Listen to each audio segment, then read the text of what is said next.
Welcome to the podcast. Y'all ask, what I'ma talk about with y'all ass? Everything from Nostradamus, Lil Pump, all the way down to Donald Trump. But black issues will be always at the forefront. Hoodies, I know that's just what y'all want. Black life, black love, all of the above. It's King Rashidi hoodies, ice toner gloves. I'm ready, it's Rise God Team. Rest in peace to the God Queens. Hey.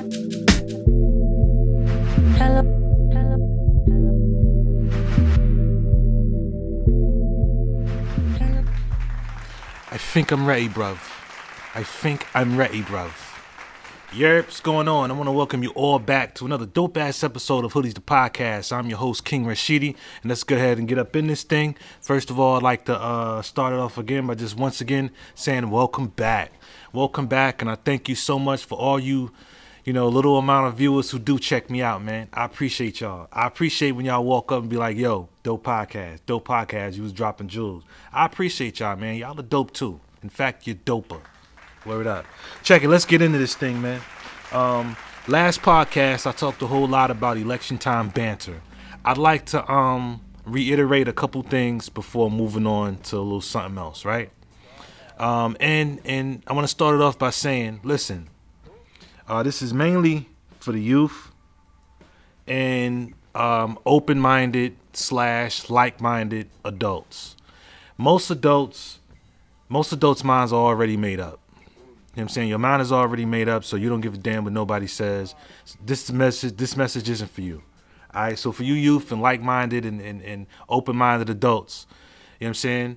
My message to you again is, do not be sucked in to the voting frenzy right now.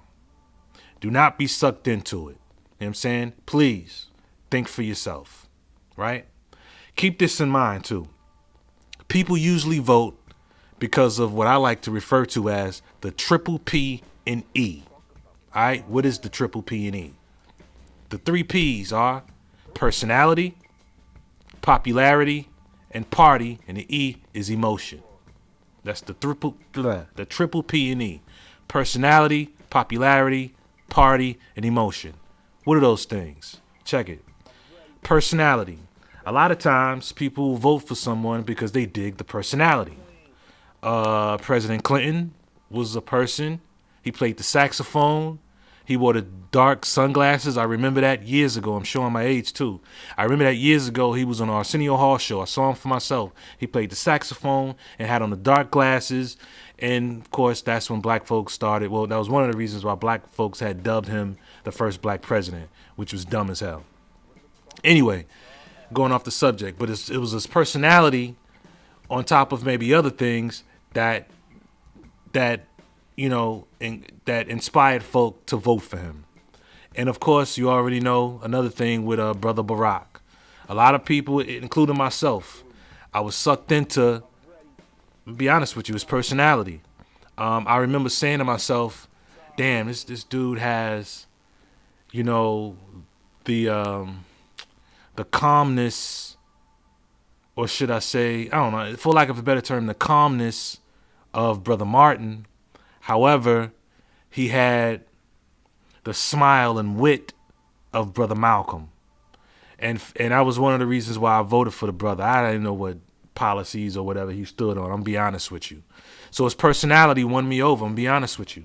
So a lot of people, for whatever reasons, voted for Trump for the same reasons and are about to vote for Biden and Kamala for the same reasons. Personality. The next P is popularity. We all know Barack was popular. Hillary was popular too.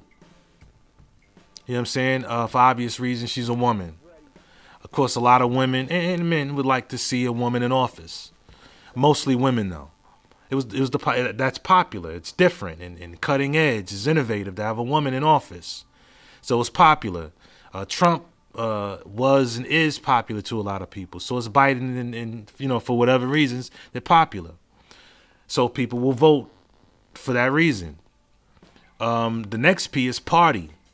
I remember when I first voted, the first time I voted, and if you notice, I brought up Clinton and Barack. The first time I ever voted was for Bill Clinton.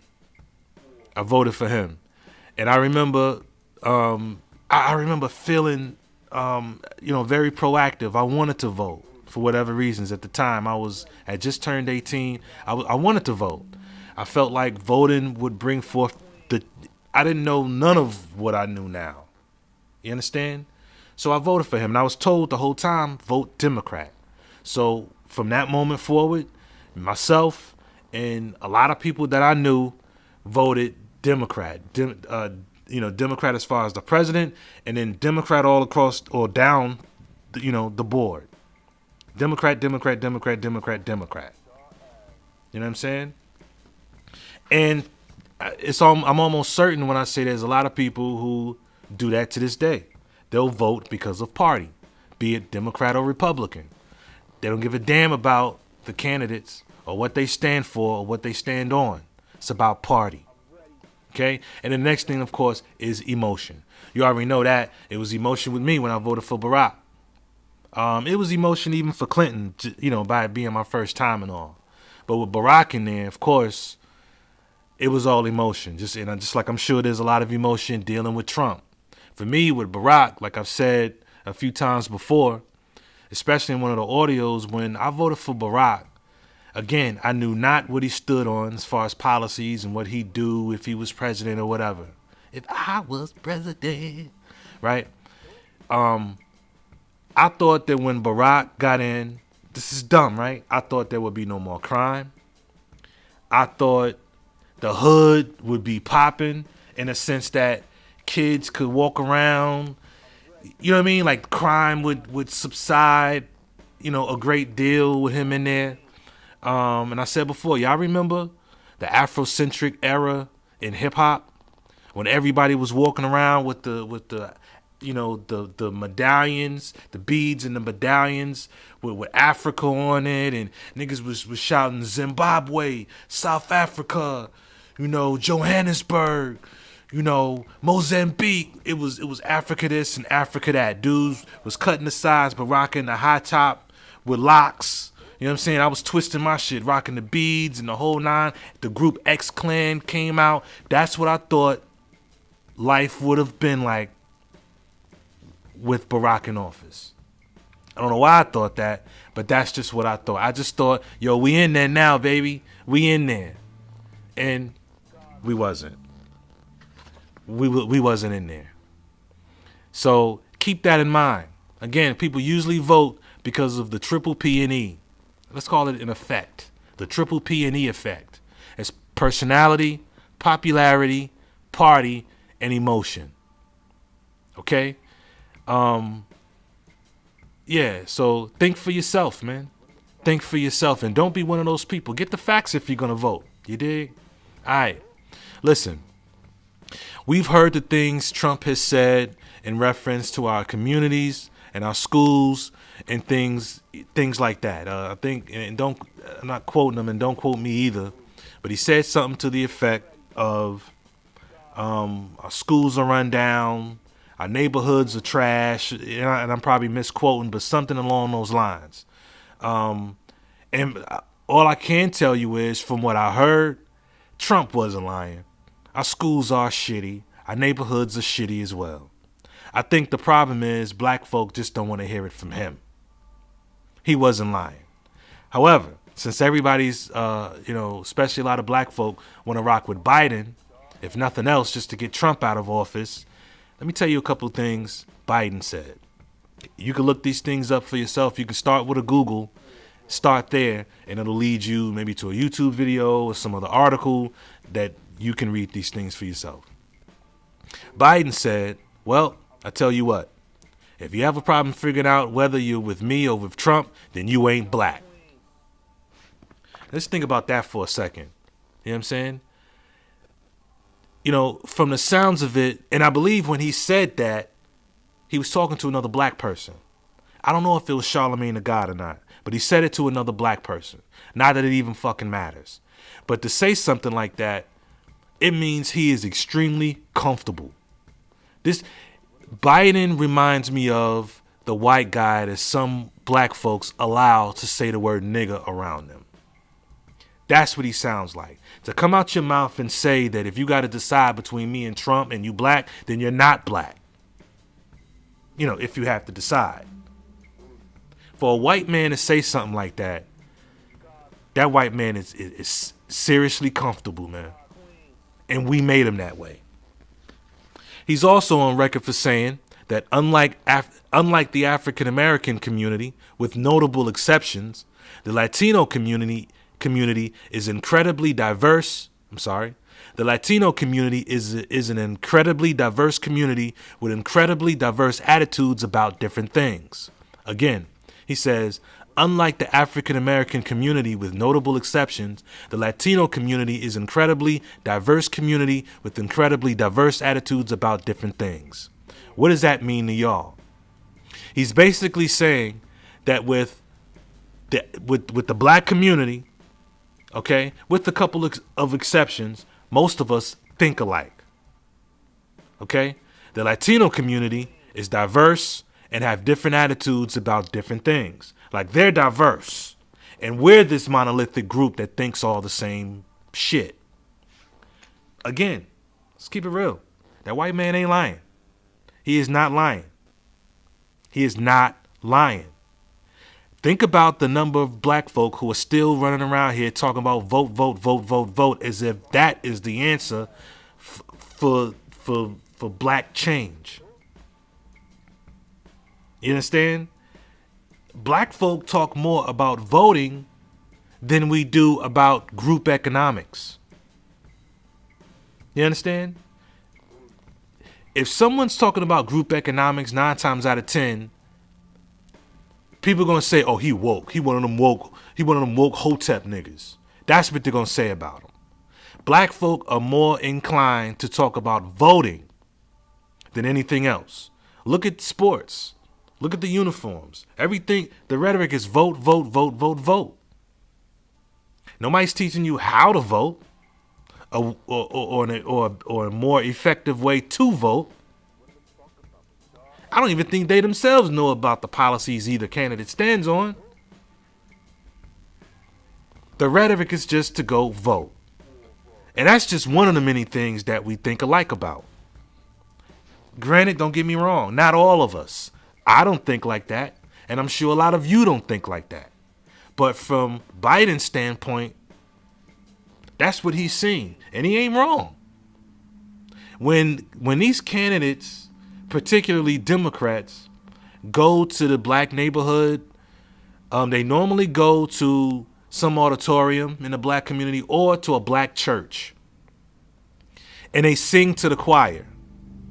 And I don't mean literally sing, but they sing to the choir by talking all this rhetoric that we already know about how the relationship between the community and the police needs to be improved, about how we need more jobs, about, like I said, about a whole bunch of shit we already know about.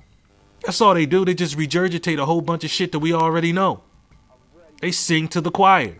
They pander. Say all the things we like to hear, and we fall for it every time. Hillary did the same shit. Same thing, and we fall for it every time. So, he wasn't necessarily wrong when he said that. Just keep that in mind. This is what he thinks about you. Don't think that shit about me, because I don't think like that, and I ain't voting for the motherfucker. But this is how he feels about you if you're voting for him. Some of you may say, well, oh, that was the past. How you know? How do you know? I don't rock with either candidate. However, I mean, you got to respect Trump for being open about how he really feels. You got to respect that. At least he tells you exactly where he's coming from. I'd rather that than somebody who's going to smile in my face and tell me what I want to hear. Look at Bill Clinton. I voted for him. He played the saxophone and wore, the dark shades, looking like one of the Blues Brothers who wasn't black, but still. You know what I'm saying? And look at the 94 crime bill. He put a whole lot of black folk in jail. I'm just saying, keep that in mind. You vote for whoever you want to vote for. Again, do what your conscience tells you to do. If you vote for Trump, that's on you. If you vote for Biden, that's on you. You know what I'm saying? Or not at all, or vote not at all. It's all on you, fam. It's all on you. You know what I'm saying? Watch out for the rhetoric. Again, watch out for the rhetoric. You know, if you don't vote, you can't talk about what's wrong. That's a lie. A no vote is a vote for Trump. That's a lie. Many people, and a lot of them are our people, as I've said before, will try to intimidate and Biden telling black folk that if you don't vote for him, that you ain't black. I'm still in awe at that quote. But to say something like that, that's a form of intimidation. That was designed to make black folk question themselves or question their blackness. Oh, snap. You know what I'm saying? All of it is designed to manipulate you and intimidate you to vote for whoever. Think for yourself. And of course, I spoke in the last podcast about our ancestors. You know what I'm saying? And no disrespect to our ancestors who were slain. Medgar Evers was gunned down right in his driveway because he stood up for that. It's no way, shape, or form disrespect to our fallen, brave ancestors. Because at the time, the change that they were seeking, they figured voting would be the catalyst to make that happen. It was not. It was not. We still face a lot of the same challenges they faced today. Don't allow yourself to be intimidated. Please. Think for yourself, man. Think for yourself, young brother, young sister, old head. You understand? Think for yourself, man. Word. Listen. Here's another thing. Stop letting people who are not in your lane tell you how to move in yours. Stop letting people who are not in your lane tell you how to move in yours. You might find yourself internalizing the things that others will say. Like if you got a program for kids, a mentoring program, if you will. Or if you're trying to display your happiness and milestones with your lady, because it took a lot for y'all to get there and to get in that space, and you feel it could help other people. So you share it on social media and on other platforms. Some may call you whack for putting it out there. Trust me. Fuck them. Okay? And yes, this has happened to me. But I'm saying it to y'all because I realize I'm not the only brother with the mentoring program. Some people use chess, like myself. Some people use boxing. Some people use football, basketball, debating. Some people use all kinds of things, right? So listen, if you have a program that promotes mentorship, why wouldn't you want to promote that? How else would you bring exposure to the program or get donations for the program? And yes, like I said, this has happened to me. If you gonna help the kids, then why don't you just go ahead and help them? Why you gotta post it on social media? Nigga, shut the fuck up and mind your goddamn business. See, that's the thing. That's the thing. When you start putting people in their place. If you want to help people, why you gotta... Fuck you. I don't need you to sit up in... First of all, I post stuff on social media just like a whole lot of other people. There's some people who are teaching the youth how to fire weapons. Women, how to fire weapons. They post that up there to get membership. Membership, donations, to raise awareness. They're using social media as a way to you know what I mean, to get the message out there. Stop letting motherfuckers who's not in your lane tell you how to move in yours. Okay? Listen, you may, with your relationship, right? You might want to show other couples how you got there. You know what I'm saying? A lot of people who are in committed relationships, be it just boyfriend, girlfriend, marriage, whatever, don't know how to be open and free with each other. You know what I'm saying? And then, not to mention, being open and honest is hard as shit for some people.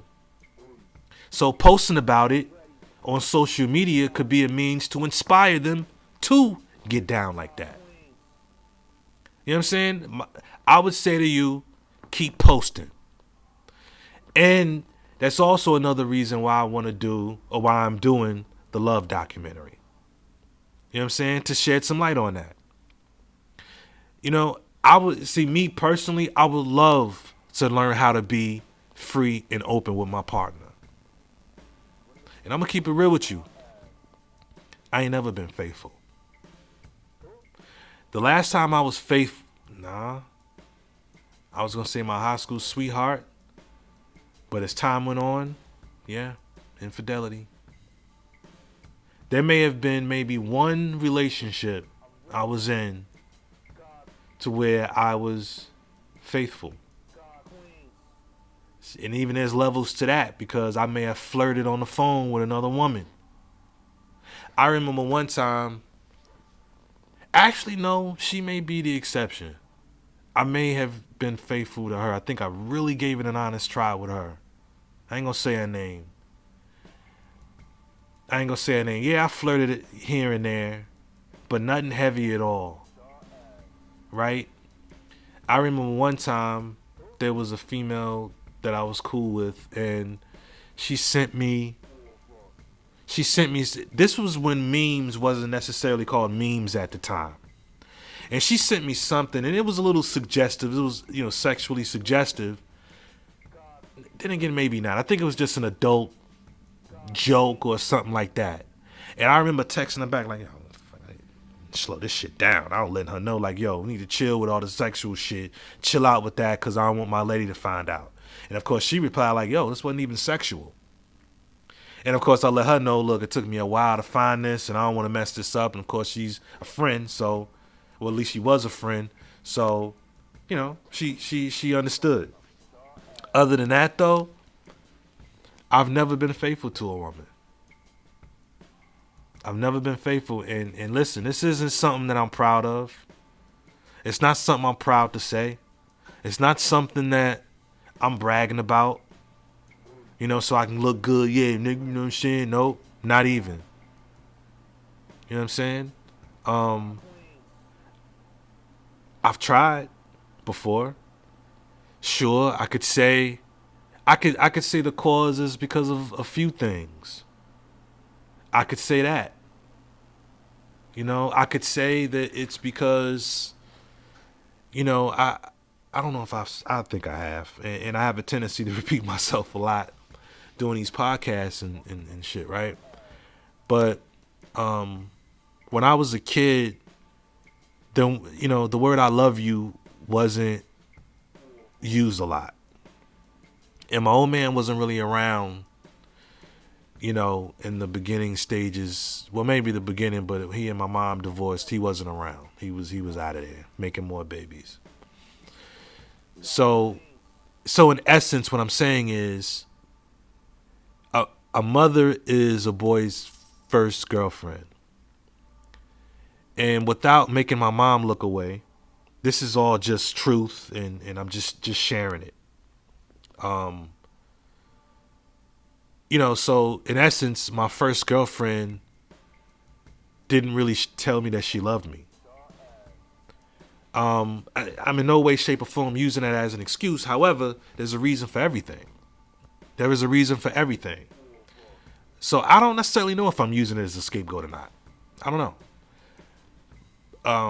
But like I said, I go deeper into that in the Love documentary. In fact, I'll be in Chicago in about a week and a half, and I got a couple more interviews. And I wanted my uncle Big Aaron and Pam. They don't know yet, but I would like to interview them because they've been married for a spell. You know what I'm saying? So, listen. And with that said, sometimes I'll be feeling like, the spirits of the women that I've hurt are like following me and shit. And I know it's just my guilt, but I'll be feeling like the spirits of the women that I've hurt in my travels, I be feeling like they following me like little spiritual ninjas and shit. You know, like they hiding behind a tree or some shit. I'm ready. You know? And again, I'll get further into that in the documentary. And the documentary is due to come out New Year's Day. It's just gonna be some epic shit. It's gonna be honest, brutally honest, and open. So I'm not just talking about, you know, other couples. You understand? And man, I'm on a serious tangent right now. It don't make no sense. I'm gonna bring it back though. So I got these notes right here. But the love documentary is brutally honest. You know, not just talking about other people and their dynamic and what it took for them to get to where they are or why they've never made it there. I myself will be brutally fucking honest about my relationships with women, about how this is a journey to gain a better understanding about love. But at the same time, I'll be exposing a whole lot about myself. Y'all don't want to miss that shit. But anyway, I'm bringing it back. I was talking about letting others tell you how to move. The others that's not in your lane telling you how to move in yours. Okay? And what I should have been telling you before the tangent was jealousy is projected in a number of ways. Jealousy is projected in a number of ways. Like, for example, those who have tried something and wasn't very successful at it can project the notion that it won't work for you either. You know what I'm saying? As a barber, I was told some years ago by my old man that I needed to get a big boy job. It's something that I'll never forget. And he started to make reference about, you know, because back in the day he was a DJ. Pretty big time, too. He was a DJ. For you old heads, he used to DJ in Chicago at this place called the Copper Box. I think that's what it's called, the Copper Box. I think there was the Copper Box 1 and the Copper Box 2, if I can remember correctly. Big time there. He also DJ'd in Atlanta at a place called, I think, Mr. V's Figure 8. I remember him taking me and my little brother there once. You know what I'm saying? Showed us the DJ booth, and, you know, we looked down at the, you know, it was upper level, and we looked down on the dance floor or whatever. Anyway, I remember him telling me about how, you know, he wanted to make it as a DJ, but he at some point had to get a real job. And, you know, I had to bring up, you know, Steve Harvey or, you know, just other successful radio DJs, people who just adapted to the climate and did other things as a DJ. Take DJ Envy and various other DJs who did more than just F it and just blend records at the club. So I guess he was saying that to say that my job, you know, at the time, me being a barber, was something that I should just leave behind and get what he thought was a big boy job, like a correctional officer gig or something like that. Needless to say, he was wrong. That's projection. Because what he did, like the thing that he was doing that brought him joy, he wasn't able to translate that into something that could fund his livelihood. Perhaps that market is too saturated. Shit, sometimes you just ain't good enough because there's a shitload of barbers. There's a shitload of barbershops around here. You know, and I say to people all the time, barbers come a dime a dozen, but the good ones don't. I'm one of the fucking good ones.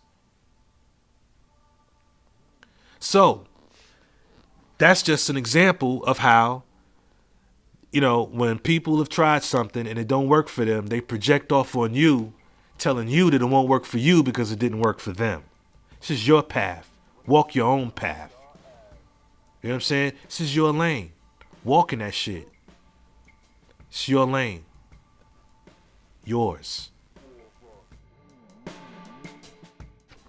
Yo, have you meditated today?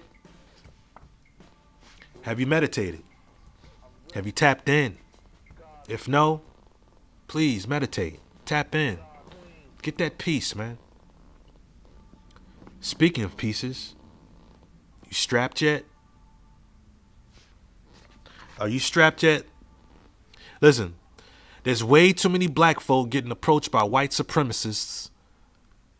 And those black folk look like lunch because they are either unarmed or don't know how to defend themselves. You see it all the time. Get strapped, man. Let me show you something real quick.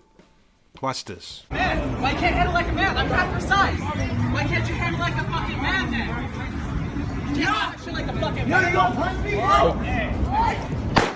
Oh shit. Oh shit. Beautiful. Yeah, I said it. Beautiful. Apparently, that brother ain't holding just to be holding. He knows how to shoot. And notice how he shot him, not necessarily to kill him.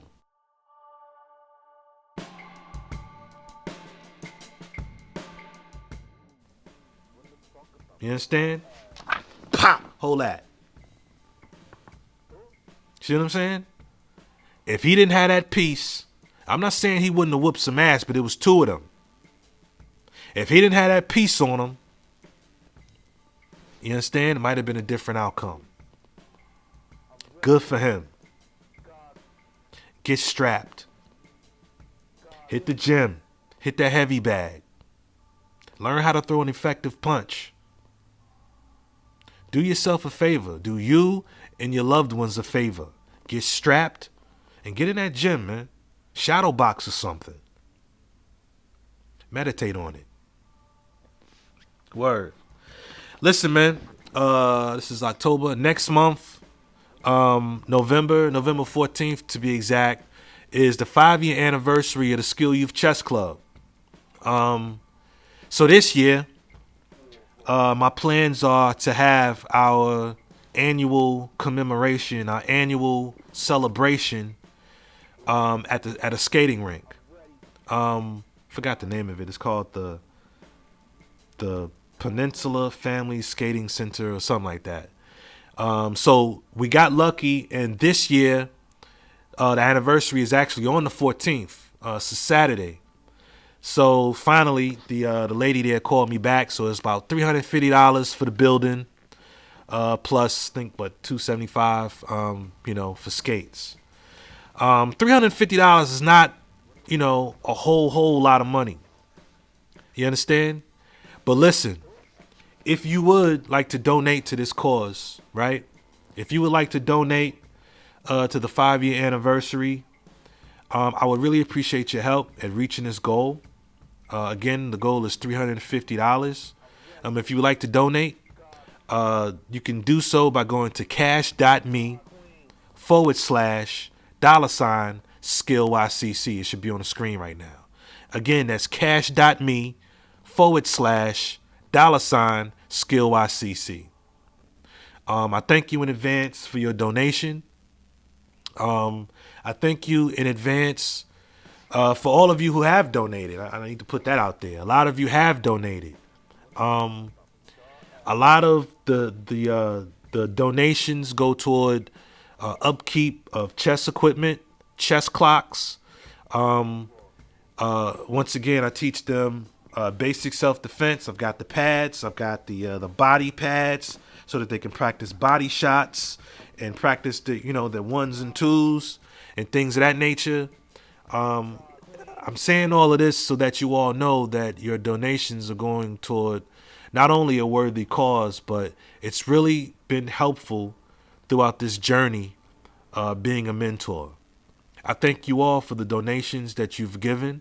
I thank you all for, donating toward the mentorship of black boys. And I'm once again asking again for your donation to help me out here with this 5-year anniversary. Normally I usually have a function here in my shop. However, I want to do something different. I want to branch out. and have a good time. Let's get on some skates. Let's go old school. And it's a decent amount of exercise. I think these young brothers will really dig it. And again, I thank you in advance for your donation, man. And yeah, I did real good. I did real good. I didn't take up a whole lot of time. I want to thank you for watching. I want you all to love yourselves, meditate and tap in, get strapped. You know what I'm saying? Read a book. I'm still reading this nonviolent stuff that gets you killed. How the guns make the civil rights movement possible. Once, like I told you before, I'm taking my time. In another book, I've got still a crap load of books I haven't read yet. But this one caught my eye. This is The Art and Science of Respect, a memoir by James Prince. I heard a lot about this book, man. A whole lot about it. And I just had to get it. I keep hearing nothing but good things about this one book. You know what I'm saying? So I can't wait to dig into this one. Matter of fact, I'm going to go ahead and start reading 2 at a time. I'm always reading something. If I'm not reading something, I'm listening to an audio book. I just recently finished a 50 Cent's book. I believe it's called, Hustle Harder, Hustle Smarter, something like that. That's dope as hell. Extremely dope. I really enjoyed it. I'm also listening to another audio book about the Black Samurai.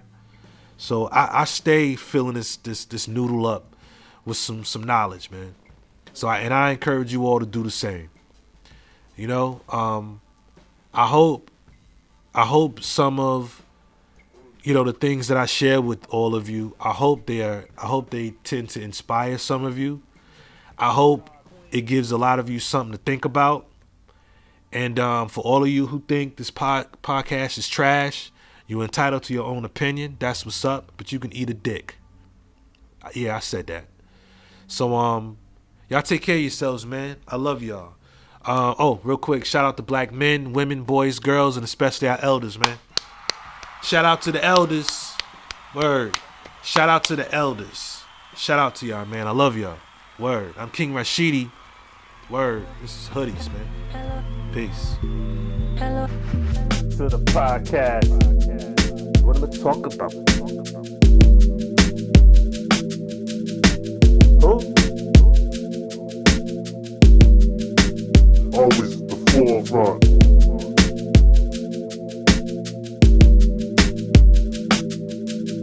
This King Rashidi. Hoodies. I'm ready. God King. God Queen. Hello.